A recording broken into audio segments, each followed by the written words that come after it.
One of the biggest objections of non-believers and critics of Christianity about Christianity itself and Jesus himself is that Jesus claim to be God because he never explicitly or that he never literally said that he is God.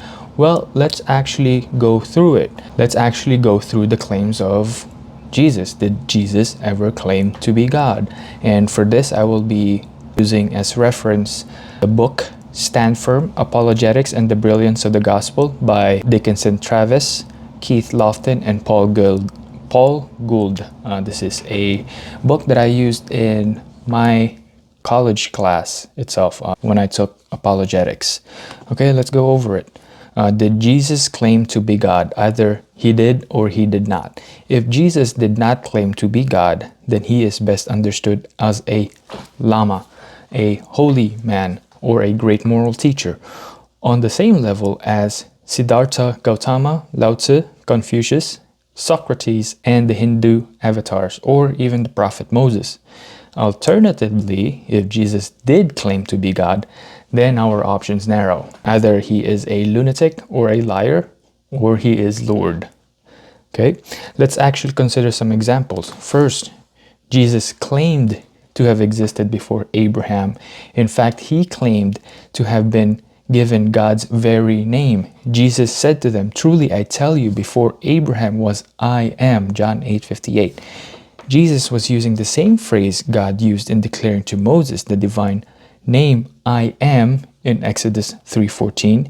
Second, Jesus claimed equality with God by stating, for example, "I and the Father are one," John 10:30. His listeners understood the implications of this proclamation and immediately picked up stones to stone him, giving a reason: blasphemy, because you, being a man, make yourself God. John 10:33. Third, Jesus understood and proclaimed himself to be the coming king, the Messiah of Israel, with unprecedented authority as a divine agent. Jesus forgave sins, Mark 2:1-12, a prerogative belonging only to God. He accepted worship as God in verses Matthew 2:11, 14:33, 28:17, and John 20:28, and announced himself to be the judge of the world in verses Matthew 7:23 and John 5:24.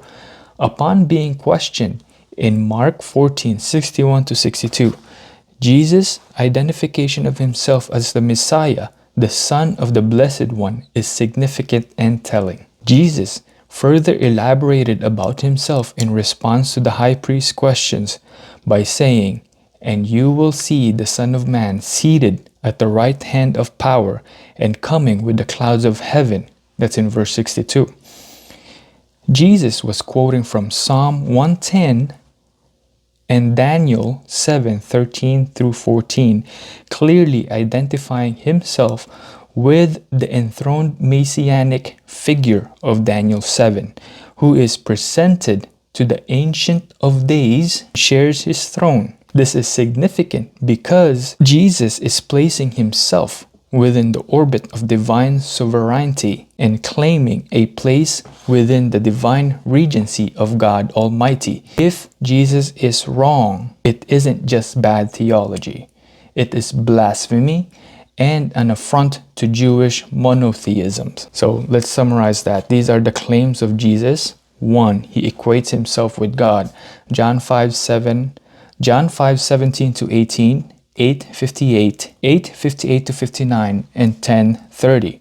He claimed to be the Messiah with unprecedented authority as a divine agent. You can see these in John 4:25-26, Mark 8:27-30, 14:61-62. Accepted worship as God. That's the third claim of Jesus. Matthew 2:11, 14:33, 28:17, and John 20:28. Fourth claim, he proclaimed himself the judge of the world. Matthew 7:23 and John 5:24. Fifth claim, claimed equal authority with God. Matthew 28:18.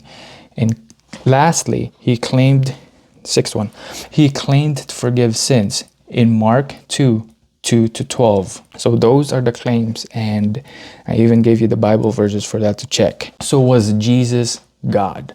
So we are now in a position to ask our final question. Was Jesus God? So we've established his historical claim to be divine. With respect to our final question, there are three options.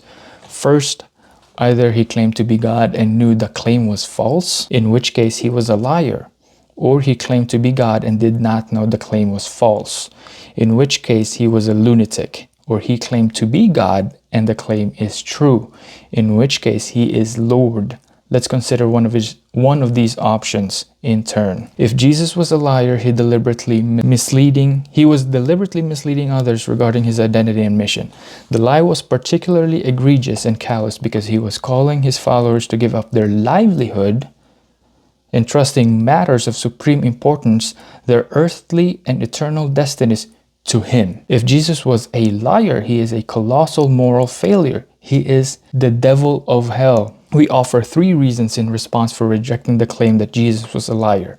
First, people die all the time for things they believe to be true, but rarely will they die for something they know to be a lie. Jesus went willingly to his death, an action at odds with the claim that Jesus was lying about his identity and mission. Second, Jesus had nothing to gain from dying for a lie. In his earthly life, he enjoyed no fame, no fortune, or hedonistic pleasures. Dying a martyr's death for a lie would certainly not benefit him in any way. Even if his death would secure some kind of future fame, it would not benefit him, only his memory. Finally, Jesus' whole life and teachings are at odds with the claim that he lied. With great insight and intelligence, Jesus emphasized in his ethical teachings. Example, Sermon on the Mount, as many would argue, is one of the best ethical teachings of all time. So Jesus emphasized in his ethical teachings truth-telling, honesty, and humility. It is not plausible to claim that Jesus was a liar given the evidence of his life, and especially his death and resurrection, which serves as evidence that he was right all along.